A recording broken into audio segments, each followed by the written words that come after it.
Hamatakawape. Ambatuashte.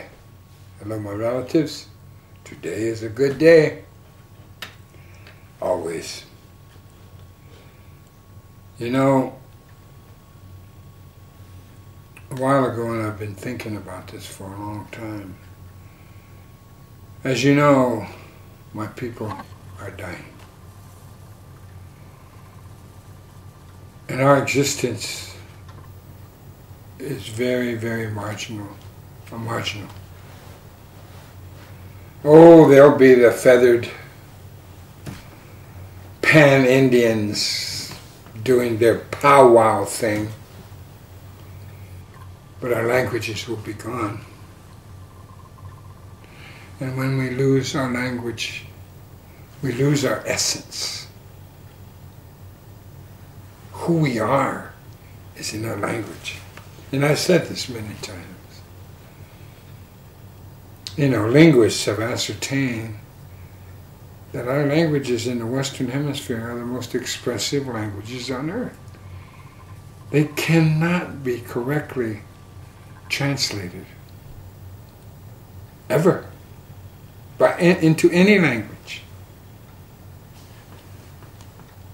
And so it really is, the indigenous languages of the world really are living languages. We come from an oral tradition.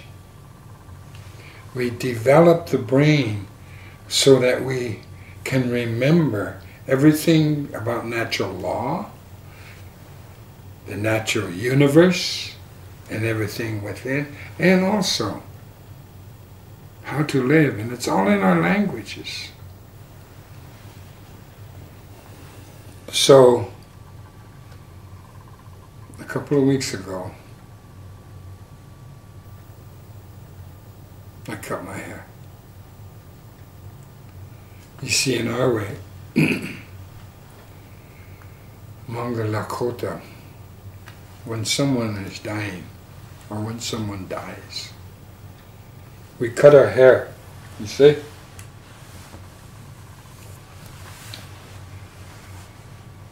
Like when my mother died, and when my brother died, someone that is close to you. Because hair holds memory. I don't think Western science will ever have the sophistication to discover that. But hair does hold memory. Therefore, we cut it when we're in grieving. It shortens the grieving. And for those that are real close for us, we grieve for 1 year, 4 seasons. I look at my people,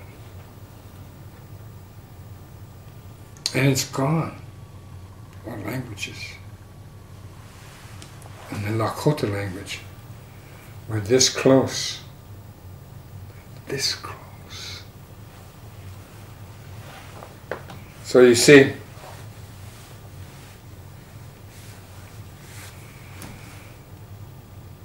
the hair, my people. I was at Crow Dog Sundance last year. To make a very long story short, there was this Lakota elder. Now understand, I am 72 winters old, and Crow Dog is probably 4 or 5 years younger than I am. So he's around 68, 69 years old. 68, give or take. But the point is, he had never gone to school. He was raised by his father and mother, had never gone to school, and his grandparents. They only spoke the old Lakota. And while that man was speaking at his Sundance, it was towards the end of the Sundance, after 4 days, 5 days, really. And that man was gesturing, he's really talking. And Crow Dog leaned over to me. And he said, we have words that can describe what he wants to say. But he must not know them because he keeps talking around what he wants to say. He doesn't know the words. That stunned me. That stunned me. And my heart's been heavy ever since. I look at my people, I interact with my people. And we're losing it. I knew that back in the 70s, when the old people started dying.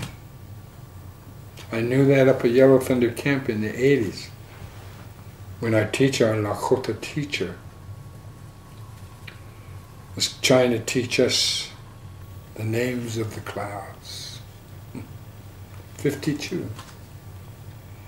That allow us to accurately predict the weather for up to 2 days, along with the winds. But that's natural law. I know that meteorologists cannot accurately, but they attempt to predict the weather up to 12 hours. At any rate, we know the clouds that used to come to the northern plains all year long. We had 52 names. There were 52 different kinds of clouds. And you couple them with the winds of the time, and we could predict the weather.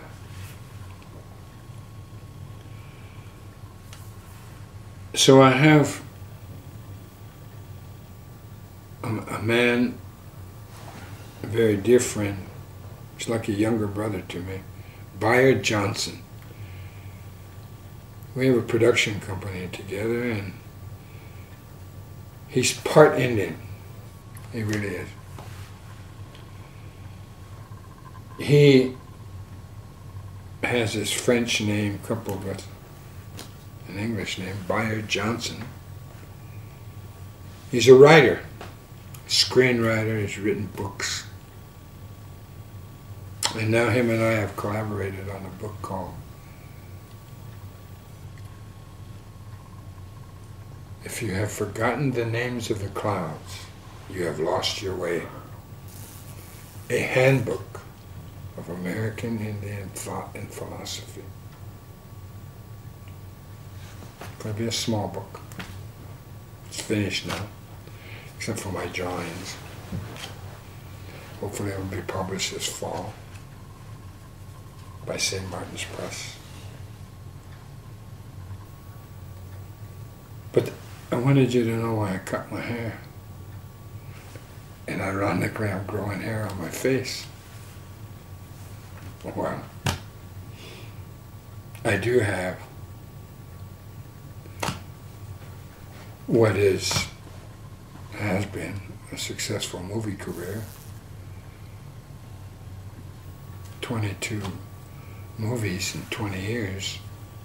I think that's pretty successful.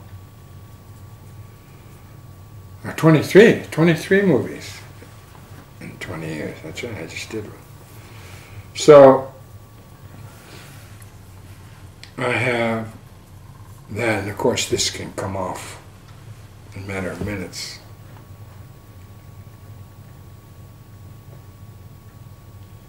Now, this tells you how much Indian blood Chicanos have, Chicanas,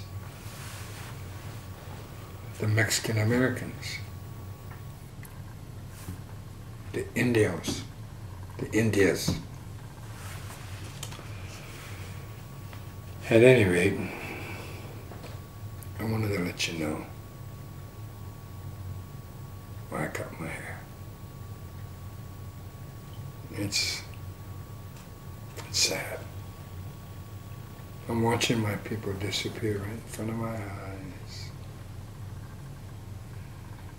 Thank goodness for my children. They're learning Lakota, except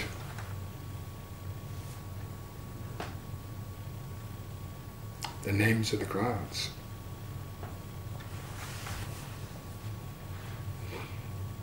But at least, you know, this is what keeps me going. It happened back up when we were in the Black Hills at Yellow Thunder Camp, back in the 80s. Almost 30 years ago. 30 years ago. Wow. And in that camp, I realized the prophecy of Black Elk, in which he stated, there must be one small root of the sacred tree of life that is still alive. We must find that sacred root and nourish it, so the tree of life can once again grow and blossom and heal our nation's hoop. That's Black Elk's prophecy.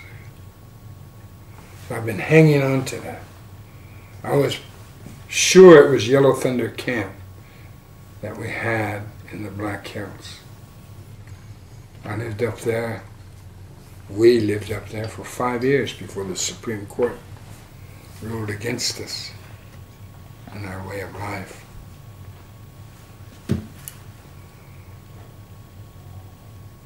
C'est la guerre.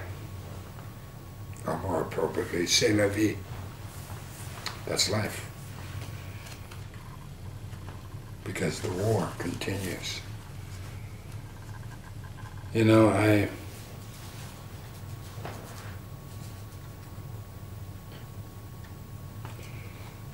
hope by continuing to read some of the teachings or sayings of my ancestors and other ancestors from other nations, because that's what we are, aren't we? You and I are the ancestor of those yet unborn. Wow, what a responsibility. What a responsibility. So, with that, I guess I'm going to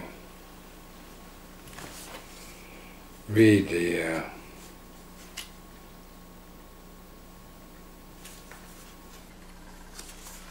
here's a saying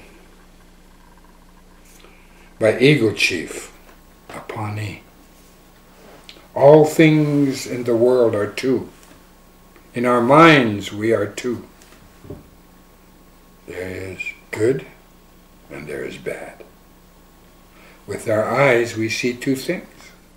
Things that are fair and things that are ugly. We have the right hand that strikes and makes for bad, and the left hand full of kindness, which is near the heart. One foot may lead us to a bad way. The other foot may lead us to good. So all things are two. All two. Eagle Chief, Pawnee. And everything that is sacred and holy and good. And this world is two. There isn't anything that is nurturing that isn't of two. Start thinking about it. It goes out to the universe and comes back around. We have our grandmother the sun, our grandmother the earth, and our grandfather the sun. All things are two. Doksha Ke.